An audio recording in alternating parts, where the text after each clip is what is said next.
আজ বিকালবেলায় আমরা গেছিলাম ভদ্রেশ্বর লালবাবা রাইস মিল সেই ঘটনাটা তোমার সাথে আজকে শেয়ার করা যাক।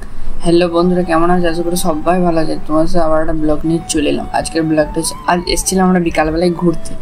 আজ এসেছিলাম ভদ্রেশ্বর মিলটা কিন্তু খুবই সুন্দর এবং খুবই ভালো এবং খুবই বড়।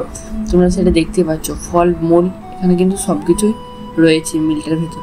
এই মিলটা হচ্ছে ভদ্রেশ্বর, নাম অনেক জায়গায় রয়েছে, কিন্তু আমাদের বাড়ির কাছেও রয়েছে। আমাদের বাড়ির পাশে নয়, বাড়ি থেকে একটু গেলেই এই মিলটা তোমরা দেখতে পাবে। আর বিকালবেলায় কেউ যদি ফটো শ্যুট বা ভিডিও শ্যুট করতে আসো, জায়গাটা কিন্তু পারফেক্ট জায়গা হবে এবং খুবই সুন্দর ভিউ এবং খুবই সুন্দর জায়গা, তোমরা এসে একবার দেখতে পারো বিকালে। তাই আমি বিকালবেলায় চলে এলাম তোমার সাথে ভিডিওটা শেয়ার করবার জন্য। বিকালবেলায় ঘুরতে ভদ্রেশ্বর মিলে তোমরা যদি কেউ এসে থাকো তা কমেন্টে জানাবে, আর কেউ যদি এখানে ভিডিও তুলে থাকো তা কমেন্টে একটু বলবে। এখনকার মুহূর্তে বাড়ি, তোমার সাথে আবার পরে ব্লগে দেখা হচ্ছে। এখন আমরা যাই বাড়ি, ঠিক আছে? তোমার সাথে আবার পরে ব্লগে শেয়ার হচ্ছে। আর তোমরা যদি এটা বড় ভিডিওতে দেখতে চাও তাহলে কমেন্টে জানাবে, তার জন্য আমি এটা বড় ভিডিও তৈরি করব। এখনকার মুহূর্তে বাই।